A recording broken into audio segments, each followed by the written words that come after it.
यार मैं तेरे दिन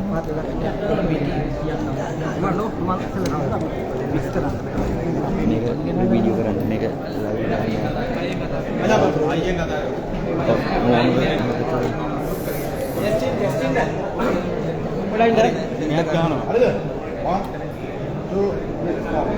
नहीं स्टैंड बाय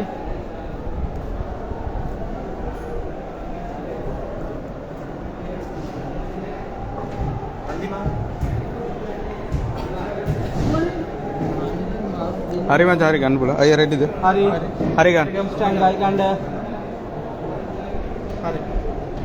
අරගලේ හෙට දවසේ ක්‍රියාකාරී සෑස් ගෝඨාභය රාජපක්ෂ ජනාධිපතිවරයා ප්‍රමුඛ බුද්ධාන්ත ආණ්ඩුවට වහාම ක්‍රියාත්මක පරිදි ගෙදර යන්නේ බල කරමින් දියත් වූ ඓතිහාසික අරගලේ උතුම් අභිලාෂයන් මුදුන්පත් කර ගැනීම උදෙසා දහසක් සංවාද විසංවාද මැද දහසක් තර්ක විතර්ක මැද සියලු අරගලකරුවන්ගේ බහුබීරත්වය විසනමින් එකගතාවයන් එකක වෙමි වෙන්ම නොඑකගතාවයන් තබා ගැනීමේ අයිතිය සොයගෙන අනුභවයෙන් සහෝදරත්වයේ යුතුය समस्त ශ්‍රීලාංකීය ජනතාවගේ හිතසුව පිණිස පෙළගස්වන ලදුව වර්ෂ 2022 ජූලි මාස 5 වෙනිදා ගාලු මෝදුර අරගල භූමියේදී ජනගත කෙරෙන ක්‍රියාකාරී සැලැස්මයි වේ. අංක 1 ගෝඨාභය රාජපක්ෂ වහාම විධායක ජනාධිපති ධූරයෙන් ඉල්ලා අස්සිය යුතුය. අංක 2 රනිල් වික්‍රමසිංහ රාජපක්ෂ රජිමේ ඇතුළු ආණ්ඩුව වහාම ඉල්ලා අස්සිය යුතුය.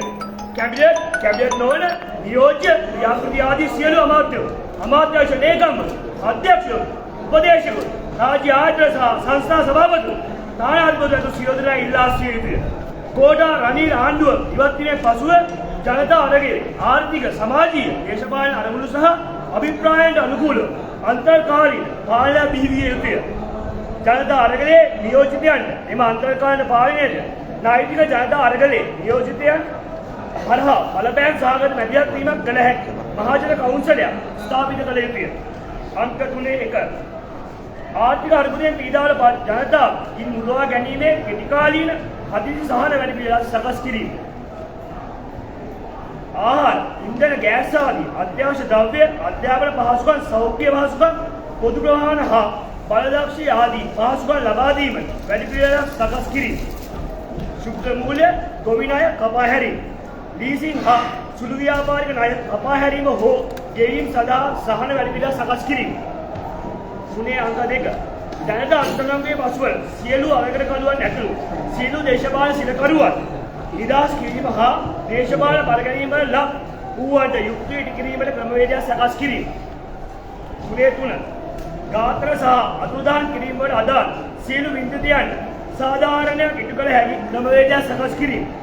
4 විමර්ශන සහිත විගණනයන් තුලින් රෙජිමේ විසින් හොරා කරන ලද මුදල් හා දේපල නැවත රජය බවලා ගැනීම සහ දඬුවම් කිරීම. දේශපාලනයෙන් අයදා ලෙස උපයා ගන්නා ලද ධනය අධික ලාභ ලබන සමාගම් විසින් පැහැර හදනා ලද බදු මුදල් දේශපාලන අනුග්‍රහය යටතේ සමාගම් සහ පුද්ගලයන් අයුක්ති සහගත ලෙස උපයාගත් ලද ධනෙ. 5 දැනට පවත්නා බදුකමේ පූර්ණ වෙනස ලක්කොට වක්‍ර බදු ප්‍රතිශතය අවම කිරීම සහ සුදු බදු ප්‍රතිශතය ඉහළ දැමීම අරමුණු කරමින් අනුක්‍රමික බදු ක්‍රමයක් යටතේ අධික ලාභ ලබන සමාගම් හා ව්‍යාපාරිකයන්ගේ ඉහළ බද්දක් අය කරන අයුරින් බදු ප්‍රතිපත්තිය වෙනස් කිරීම. අංක 4 ගෝඨාභය බලයෙන් පහ කිරීමෙන් අනතුරුව ජනතා බලය සාධිත කෙරෙන නව ආණ්ඩුව ව්‍යවස්ථාව සම්මත කර ගන්නාත් එක් විධායක බලතල කප්පාදු කිරීම, නීතිය සැම සාධාරණ කිරීම, ප්‍රජාතන්ත්‍රවාදී ව්‍යුහය ශක්තිමත් වීම ආදිය සඳහා පෞද්ගලික ආණ්ඩුක්‍රම ව්‍යවස්ථාව තුළ කළ හැකි ප්‍රජාතන්ත්‍රවාදී ප්‍රතිසංස්කරණ කඩමින් කළ යුතුය. අංක 5 ජනතා බලය සාධිත කරන නව ආණ්ඩුක්‍රම ව්‍යවස්ථාව ජනමත විචාරණයකින් මගින් කඩමින් සම්මත කළ යුතුය.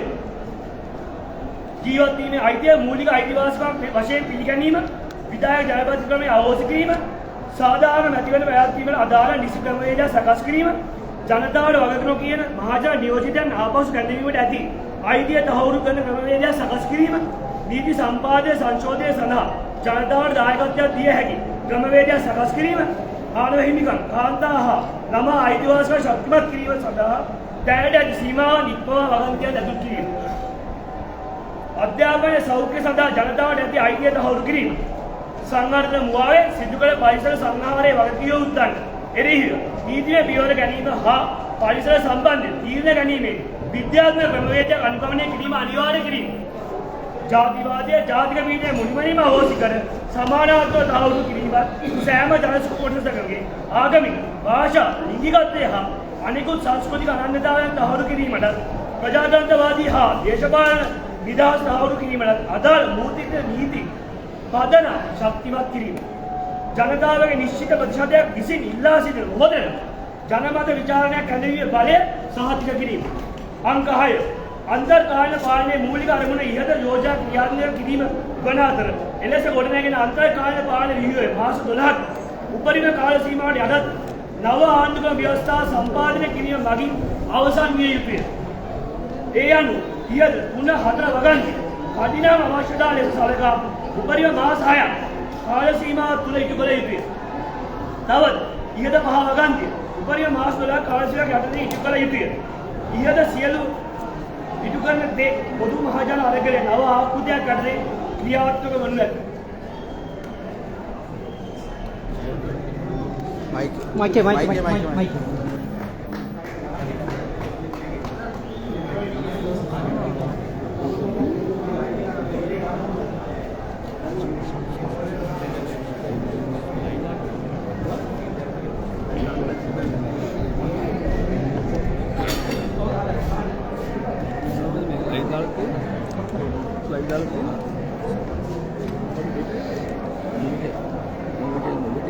Future of the struggle. Action plan. The following action plan articulates the supreme purpose archived by the historic Sri Lankan People's Uprising, launched on the demand that President Gotabaya Rajapaksa and his entire brutal government resign with immediate effect. Drafted with deep respect for the various views of the multitudes who have joined the people's protest, held together through consensus, but allowing for the right to disagree, created through the strength of solidarity, in the midst of multiple debates, arguments, and conversations.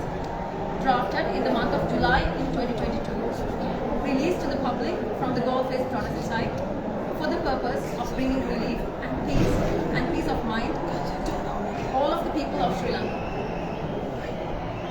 GJG demands, number 1, Gotabaya Rajapaksa should resign from the post of Executive President with immediate effect. Ranil Wickremesinghe and the government, including the Rajapaksa regime, should resign with immediate effect.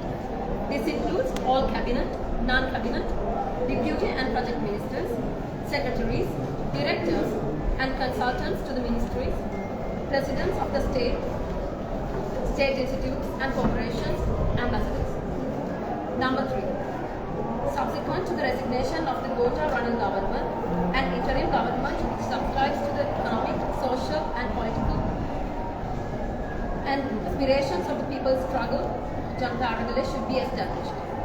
A People's Council which has legal standing, through which representatives of the Janata Aragale will be able to effectively engage and mediate with the interim governance should be established. 3.1. Frame an urgent short-term course of action to provide relief to the people oppressed by the current economic crisis. Areas to be addressed. A program for the provisions and distribution of essentials such as food, fuel, gas, and the provisions of facilities such as education, health, public transport, and energy. Cancellation of microfinance and farmers' debt. Cancellation of leasing and small enterprise debts, or framing a methodology for long-term effort. 3.2. Release all protesters who are currently under arrest, including all political prisoners. Ensure a process of justice for those who are victims of political intimidation and revenge. 3.3. A program to provide justice to all families of victims of extrajudicial killings and disappearances. 3.4. An investigation based on an audit to recover all monies and assets stolen by the political regime and deal with all those guilty according to the law. Areas to be addressed. The wealth acquired deviously by politicians. Tax evasions of corporates that make enormous profits. Unethical profits earned by individuals and companies that receive political patronage. 3.5. A complete revision of the current system of taxation. Revise the tax policy in order to minimize the percentage of indirect taxation and increase the percentage of direct taxation, so that large corporates and businesses will be charged higher taxes under a serialized tax system. Number 4. Subsequent to the expulsion of DR from power, the following steps need to be taken under a new constitution that affirms the power of the people is in place. Reduction of the executive powers of the president. Just law for all. Strengthening democratic institutions and whenever possible, further democratization.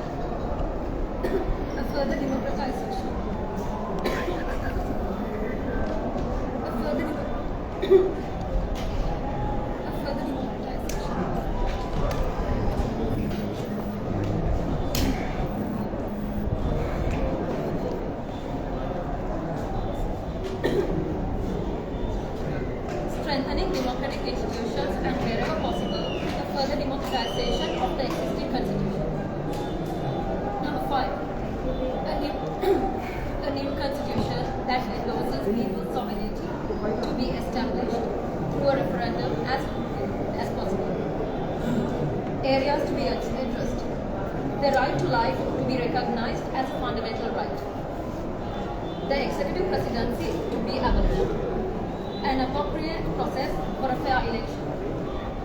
A process that provides the right to recall elected representatives who are not accountable to the people. A process that enables the people to participate in making and amending the law. Address the limitations in the current constitution on human rights and the rights of women and children and strengthen these rights. Endorse the right of the people to education and health. Take appropriate legal action against those responsible for violating the environment under the guise of development. To make following scientific approach mandatory when decisions regarding the environment is taken. To eradicate racism and racial oppression. To strengthen the relevant legal foundations that affirms the equality of religion, language, sexuality, and other cultural identity, as well as democracy and political freedom.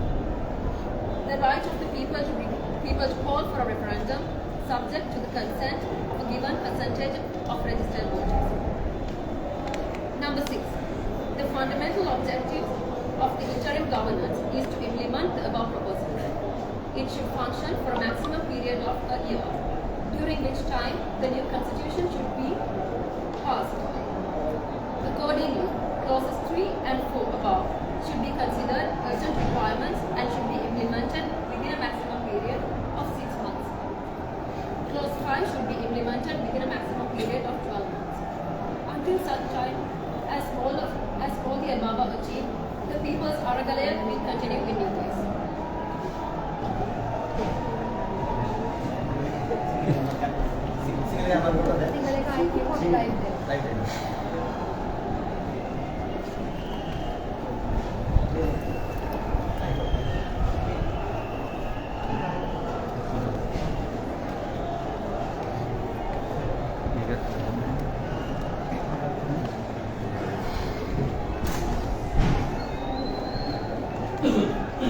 Ada kamera kita kan? Kamera on. Dah. Single ke mana kan? Dah.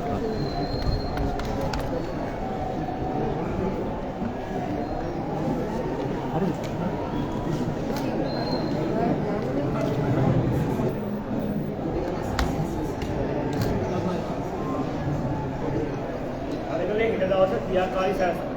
Gotabaya Rajapaksa ජනාධිපතිවරයා දුර්දාන්ත ආලු වහාම ක්‍රියාත්මක පරිදි ගෙදර යන්නේ බල කරමින් දියත් ඓතිහාසික අරගලේ උතුම්ග අභිලාෂයන් මුදුපත් කර ගැනීම උදෙසා දහසක් සංවාද විසංවාද මැද දහසක් තර්ක විතර්ක මැද සියලු අරගලකරුවන්ගේ බහුවිධත්වය විසඳමින් එකගතාවයන්ට එකග වෙමින් එමෙන්ම නොඑකගතා තබා ගැනීමේ අයිතිය සුරකිමින් අනුකම්පිත සහෝදරත්වයේ යුතුව සමස්ත ශ්‍රී ලාංකික ජනතාව හිසසුව පිණිස පෙළගස්වන ලද්ව වර්ෂ 2022 ජූලි මාස 5 වෙනිදා ගාලු මුහුද අරගල භූමියේදී ජනගත කෙරෙන ක්‍රියාකාරී සැලැස්මයි මේ. අංක 1. ගෝඨාභය රාජපක්ෂ වහාම විධායක ජනාධිපති ධූරේ ඉල්ලා ආශ්‍රය යුතුය. රනිල් වික්‍රමසිංහ රාජපක්ෂ රෙජිමේ ඇතුළු ආණ්ඩු වහාම ඉල්ලා ආශ්‍රය යුතුය. කැබිනට් නොවන නියෝජ්‍ය ක්‍රියාකෘති ආදී සියලු අමාත්‍යාංශ ලේකම් අධ්‍යක්ෂකවරු උපදේශකවරු රාජ්‍ය ආයතන සහ සංස්ථා සභාපති තානාධිපති ඇතුළු පිරිස ඉල්ලා ආශ්‍රය යුතුය. අංක 3 ගෝඨා රනිල් ආණ්ඩුව ඉවත් වීමෙන් පසුව ජනතා අරගලයේ ආර්ථික සමාජික දේශපාලන අරමුණු සහ අභිප්‍රායන්ට අනුකූල අන්තර්කායන පාලනයක් බිහිවිය යුතුය. ජනතා අරගලයේ නියෝජිතයන් එම අන්තර්කායන පාලනයේ නෛතික බැඳීමක් කරහා බලපෑම් සහගත මැදිහත් වීමක් කළ හැකි මහජන කවුන්සිලයක් ස්ථාපිත කළ යුතුය. 3 අංක 1 ආර්ථික අර්බුදයන්ගේ පීඩාවට පත් ජනතාව ඉන් මුදවා ගැනීමට කෙටි කාලීන මධ්‍යස්ථ සහන වැඩිපිළිවෙළක් සකස් කිරීම. ආහාර, ඉන්ධන, ගෑස් ආදී අත්‍යවශ්‍ය ද්‍රව්‍ය, අධ්‍යාපන පහසුකම්, සෞඛ්‍ය පහසුකම්, පොදු ප්‍රවාහන හා බලශක්තිය ආදී පහසුකම් ලබා දීමට වැඩිපිළිවෙළක් සකස් කිරීම. සුද්ධ මූල්‍ය ගොවි ණය කපා හැරීම, ලීසින් හා සුළු ව්‍යාපාරික ණය කපා හැරීම හෝ ගෙවීම සඳහා සහන වැඩිපිළිවෙළ සකස් කිරීම. 3 අංක 2 දැනට අත්අඩංගුවේ පසුව සියලු අරගලකරුවන් ඇතුළු සියලු දේශපාලන සිනකරුවන් නිදහස් කිරීම හා දේශපාලන පරිගැනීම් වලට ලක් වූවන් යුක්තිය ඉටු කිරීමට ක්‍රමවේදයක් සකස් කිරීම. 3 අංක 3 ගාත්‍ර සහ අපුදාන් කිරීම වලට අදාළ සියලු විද්‍යුතයන්ට සාධාරණයක් ඉටු කළ හැකි ක්‍රමවේදයක් සකස් කිරීම. 3 අංක 4 විමර්ශය සහිත විකරණය තුලින් රෙජිමේ විසින් සොරා ගන්න ලද මුදල් හා දේපල නැවත රජයට පවරා ගැනීම සඳහා දඬුවම් කිරීම. දේශපාලකයා අයදා ලෙස උපයන ධනය අධික ලාභ ලබන සමාගම් විසින් පැහැර හදන ලද බදු මුදල් දේශපාලන අනුග්‍රහය යටතේ සමාගම් සහ පුද්ගලයන් අයුක්ති සහගත ලෙස උපයන ධනය. 3 අංක 5 දැනට පවත්නා බදුගමේ පූර්ණ වෙනස ලක්කොට වක්‍රබද ප්‍රතිශතය අවම කිරීම සුළු බල ප්‍රතිශතය ඉහළ දැමීම අනුගුණ කරමි. අනුකූල බදුගමේ යටතේ අධික ලාභ ලබන සමාගම් හා ව්‍යාපාරිකයන්ගේ ඉහළ බද්දක් අයන කර අයුරින් මධ්‍යපති ඉවත් කිරීම. ගෝඨාභය බලය පහ කිරීමෙන් අනුව ජනතා බලය සහතික කෙරෙන නව ආණ්ඩුව ව්‍යවස්ථාව සම්මත කර ගන්නා තෙක් විධායක බලතල කප්පාදු කිරීම. නීතිය සැමල සාධාරණ කිරීම. ප්‍රජාතන්ත්‍රවාදී විහිවර ශක්තිමත් කිරීම ආදිය සඳහා බෞද්ධ ආර්ථික ව්‍යවස්ථාව කළ හැකි ප්‍රජාතන්ත්‍ර